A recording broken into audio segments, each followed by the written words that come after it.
আবাসিক স্কুল থেকে উধাও দুজন শিক্ষার্থী। ঘটনায় চাঞ্চল্য সৃষ্টি হলো কড়িবাড়িতে। নিরাপত্তাহীনতার অভিযোগ তুলে সরব হলো অভিভাবকেরা। কড়িবাড়ি বুড়াগঞ্জ গ্রাম পঞ্চায়েতের দুধাচৌত্রে রয়েছে একটি বেসরকারি আবাসিক স্কুল। অভিযোগ, এই আবাসিক স্কুল থেকে এদিন দুটি শিক্ষার্থীদের নিখোঁজ হওয়ার ঘটনা ঘটে। সকালে জাতীয় সঙ্গীতে দুজনের খোঁজ না পাওয়ায় অভিভাবকদের ফোন করে স্কুলে কর্তৃপক্ষরা যোগাযোগ করে। পরে খোঁজাখুঁজির পরে পানি ট্যাঙ্কি থেকে উদ্ধার করা হয় দুজন শিক্ষার্থীকে। এক্ষেত্রে আবাসিক স্কুল থেকে কিভাবে উদ্ধার হলো শিক্ষার্থী উঠছে প্রশ্ন। অভিভাবকদের অভিযোগ, স্কুলে সঠিকভাবে নিরাপত্তা ব্যবস্থা না থাকা এই ঘটনা। এর আগেও এই ধরনের ঘটনায় স্কুল কর্তৃপক্ষ কোনো ব্যবস্থা নেয়নি। ঘটনা ঘটলেও স্কুল কর্তৃপক্ষ কোনো ব্যবস্থা নেয়নি। অভিভাবকদের আরও অভিযোগ, এভাবে স্কুল থেকে শিক্ষার্থীরা নিখোঁজ হয়ে অপহরণের ঘটনা ঘটলেও তার দায় কে নেবে। যদিও স্কুল কর্তৃপক্ষের দাবি, দুজন শিক্ষার্থীরা নিজে থেকেই দেয়াল টপকে পালিয়ে গিয়েছে। বাড়ির টানে স্কুল ছেড়ে যাওয়ার কথা স্কুল কর্তৃপক্ষের। নিখোঁজ ধামাচাপা দিতেই এই সাফাই কটাক্ষ করছে অধিকাংশ অভিভাবকেরাই। যদিও পরবর্তীতে দুজন শিক্ষার্থী উদ্ধার করা হয়েছে। কি হয়েছে বলেন তো? মানে কি, বাচ্চা নাকি সকালবেলায় এখান থেকে বাইর হয়ে গেছে, কিন্তু এখানে তো সিকিউরিটি ঠিক নাই। সিকিউরিটি ঠিক থাকলে তাহলে বার হইতো না। তারপরে খোঁজাখুঁজি করলাম, পাচ্ছি না কোনোখানে। তারপরে লাস্টে পাচ্ছি পানটিঙ্গি মার্কেটে পাওয়া গেল। তারপরে বলতেছে, আমরা বললাম যে এরকম করে যদি বাচ্চারা যদি কারো হাতে পড়ে যায়, তো হয়তো বাচ্চা কিডন্যাপ হয়ে গেলে তা বাচ্চাকে তো আর পাওয়া যাবে না। লোকের হাতে উঠে গেলে তো আর পাওয়া যাবে না বাচ্চাকে। ওইটাই বলছিলাম। কেমন করে এখান থেকে হারালো? ওইটাই তো বলতেছি যে এখানে কি করে হারালো। তো বলতেছে, সিকিউরিটি বললো যে আমরা এইখান থেকে তো হারাইনি, পিছনের গেট দিয়ে কি চলে গেছে ওরা। তো বলতেছে, তো বাচ্চা তো বলতেছে যে ওর সঙ্গে আরেকজন ছিল, ওই সঙ্গে দুইজনে গেছে পিছনের গেট দিয়ে। কাদের বাড়িতে গেছে? গেছে ওই যে সৌরভের বাড়িতে। আজকে তো পেয়ে গেলেন? হ্যাঁ, আজকে তো পাইলাম। তারপরে খবর কেমন করে পেলেন? আর তারপরে খবর ওই যে সৌরভের বাবা ফোন করলো যে ওদের বাড়িতে গেছে, ওখান থেকে খবর পাইলাম। তারপরে ওখানে আনতে গেলাম। আপনারা কি চাইছেন এখন? তারপরে এখন চাইছি যে ঠিকভাবে গার্ড থাকবে। আর এরকম করে যদি বাচ্চা হারা যায়, আমরা যদি না পাই, আজকে হয়তো ভাগ্য ভালো আমরা পেয়ে গেছি, হয়তো এরপরে যদি আমরা যদি বাচ্চাকে না পাইতাম তাহলে আজকে আমাদের কি হতো। ওইটাই আর কি বলবো। প্রিন্সিপালের সাথে কি কথা? চন্দনা বর্মন। প্রিন্সিপালের সাথে কি কথা হলো? প্রিন্সিপাল তো বলছে যে এরকম আর হবে না। আজকে মানে কি ওকে ছুটি নিয়ে বাড়ি যাইতে বললো, যে 2-1 দিন রেস্ট বাড়িতে যেয়ে থাকবে। হয়তো ভয়ে কিছু ও বলতেছে না, ওইটাই বললো। কি নাম আপনার? চন্দনা বর্মন। বাড়ি কোথায়? আমাদের বাড়ি হচ্ছে চক্করমারি, ভজনপুর। ওর ছেলের নাম? ছেলের নাম দেবু বর্মন। কোন ক্লাসে পড়ে? 4-এ পড়ে। সকালবেলা 7:30টার দিকে ফোন গেল যে স্কুল থেকে, যে বলে কি পরিত আর একটা বাচ্চা স্কুলে নেই।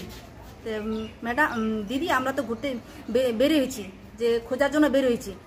তো আমার তো ব্রেনটা শর্ট হয়ে গেল। শর্ট হওয়ার পরে আমার পরিতোষের বাবা একদিকে বের হলো, আমার ছেলে একদিকে বের হলো, তারপরে আমার ভাগনাটা বের হলো। ঠিক আছে, তারা ভাবতেছে স্কুল থেকে তারা বের হয়েছি।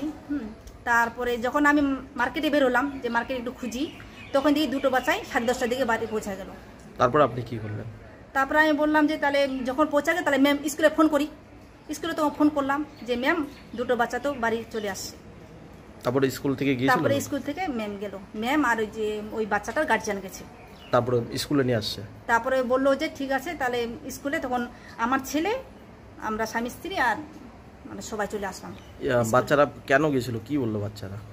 এখন বাচ্চারা বলে দুইজনে বুদ্ধি করছে চলে আসছি, সেটাই বললো। আর কি বলবো, আর আমার থাকতে ইচ্ছা করে, দুইজনে বুদ্ধি করে চলে আসছি। গার্জেনরা কি আপনারা দেখা করতে আসেন না সপ্তাহে? সপ্তাহে তো আসি, সপ্তাহে না আসলেও মানে মাসে আমরা 2বার আসি, রবিবার করে আসি। আপনার নাম? আমার নাম অনিতা সিংহ, বাড়ি পানি ট্যাঙ্কি।